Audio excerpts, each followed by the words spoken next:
Conexão volta a falar da Base Nacional Comum Curricular, que é o documento que define os aprendizados essenciais para alunos da educação básica. Foi criada com o objetivo de dar uma espécie de norte aos currículos nas redes pública e particular de ensino.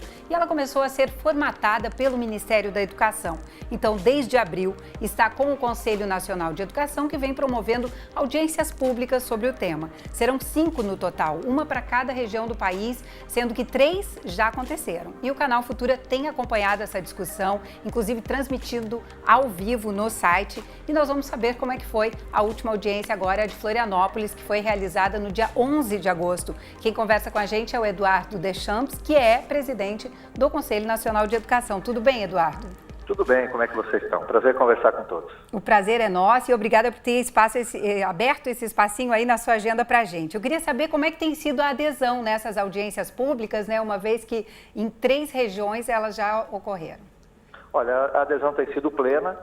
Nós, obviamente, temos um número de vagas, previstas para cada uma das audiências públicas limitado, até para poder conduzir o processo com a metodologia que foi estabelecida, de apresentação, de possibilidade de manifestação das pessoas que participam desse processo. Nós temos um conjunto de entidades que são convidadas e fazem inscrição também, e depois nós temos as vagas abertas para todo o público das regiões de alcance da audiência pública. Então, a gente normalmente recebe entre 350 a 400 participantes, que acabam fazendo manifestações ao longo do período, mas tem sido uma adesão bastante interessante que nós temos recebido de todo o Brasil. Perfeito. Vocês já conseguiram juntar todo o material que vocês obtiveram lá em Florianópolis e se já, quais são as contribuições que vieram?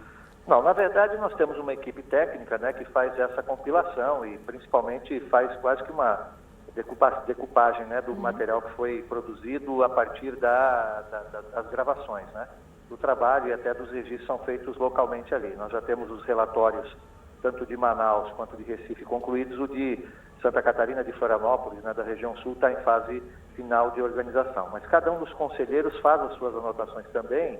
E, de maneira geral, aqui em Santa Catarina, do acompanhamento que eu fiz do trabalho, antes até desse relatório final ser organizado, nós tivemos contribuições importantes, tanto da questão da estrutura da base, questões relativas a objetivos de aprendizagem, como também tópicos que envolveram questões mais específicas, como ensino religioso, que já tinha aparecido nas audiências anteriores, as questões de gênero, e aqui em Santa Catarina em particular, questões relativas ao pensamento computacional, como trazer as questões das novas tecnologias para dentro da base, foram tópicos que acabaram tendo mais destaque no debate que foi realizado. Perfeito, bacana. E tem belas contribuições, então, que tem chegado aí. A gente queria lembrar que a gente está em plena audiência de São Paulo, dia 25 de agosto. Então, quer dizer, vem mais um relatório sendo produzido por aí, Eduardo?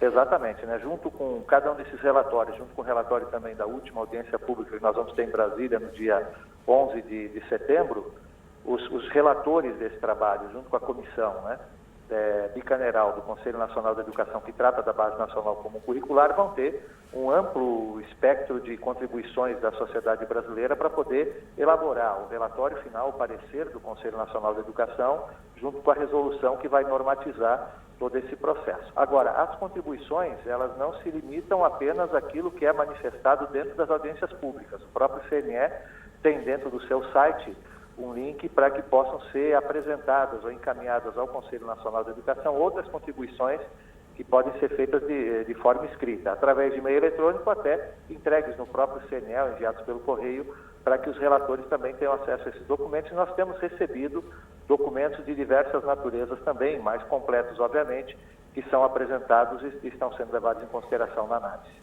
Perfeito, e até porque, como você falou, tem uma questão de limitação do espaço físico também, não dá para ter muita gente lá dentro, mas então vocês abriram essa aba. A gente vai mostrar aí no site. Eu queria que você lembrasse, Eduardo, qual é o campo do site onde as pessoas podem fazer essas contribuições e se tem um prazo final para que elas façam.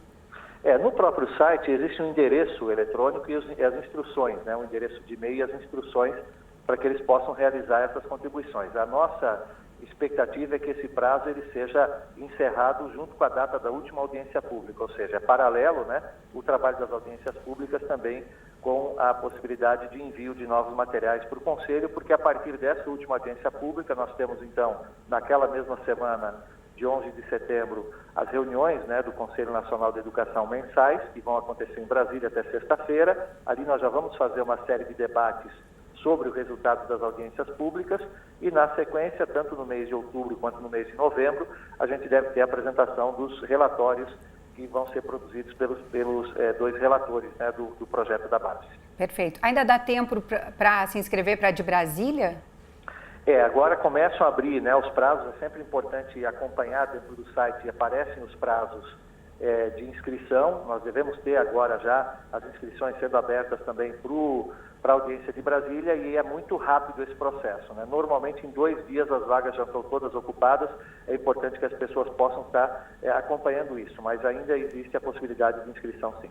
Tá. Eu queria repetir o site aqui, que é o CNE, né, Conselho Nacional de Educação, BNCC, Base Nacional Comum Curricular, .mec.gov.br. Então, para quem não puder participar presencialmente, né, ou não conseguir assistir pelo site do Canal Futura, ou ainda em assistindo conseguir dar uma ideia, ter um insight, né, conseguir mandar alguma coisa para vocês, é sempre uma contribuição, né, Eduardo? E aí eu queria saber também de você, como é que tem sido a riqueza regional, né? Porque isso a gente tem conversado aqui também em outros espaços sobre a base, sobre essa construção coletiva, né?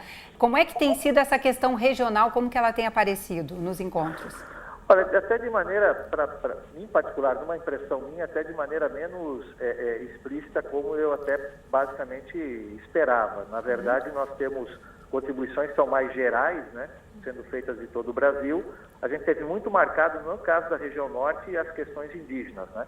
Então, isso apareceu muito forte lá. Mas tanto na região nordeste quanto na região sul, não houve assim uma marcação específica sobre a questão regional. Nós tivemos, sim, no âmbito da região nordeste, alguns tópicos que foram apresentados relativos à questão de história e geografia, que acabaram apresentando, e talvez pela característica aqui da região sul, pelo trabalho que vem sendo desenvolvido também aqui em relação à questão de tecnologia, o que chamou muito a atenção aqui na região sul foi a questão do pensamento computacional. Agora, é sempre bom lembrar que tópicos relativos à educação física, educação infantil, questões de alfabetização, de ensino religioso, todos esses tópicos sempre acabam aparecendo em todas as reuniões que nós temos, ou as audiências que nós temos realizado. Perfeito. E que também denotam aí uma vontade, né, dos professores, da comunidade escolar de falar sobre esses temas, né? Porque debater com o governo federal, inclusive, isso é uma questão premente, né? Importante que seja assim. E aí eu aproveito já, Eduardo, nesses nossos minutos finais aqui, para te perguntar qual é o grande desafio que você imagina na implantação depois da base comum? Para todo o país, né? A gente sabendo aí as dimensões territoriais, né? Bom, na verdade, a implementação da base, ela passa, obviamente, por todo um trabalho de revisão, né, dos currículos que hoje são aplicados nas escolas. E, obviamente, isso sendo feito com um trabalho conjunto com as redes, né, com as secretarias de educação, com as redes particulares também, e inclusive com os conselhos estaduais e municipais de educação.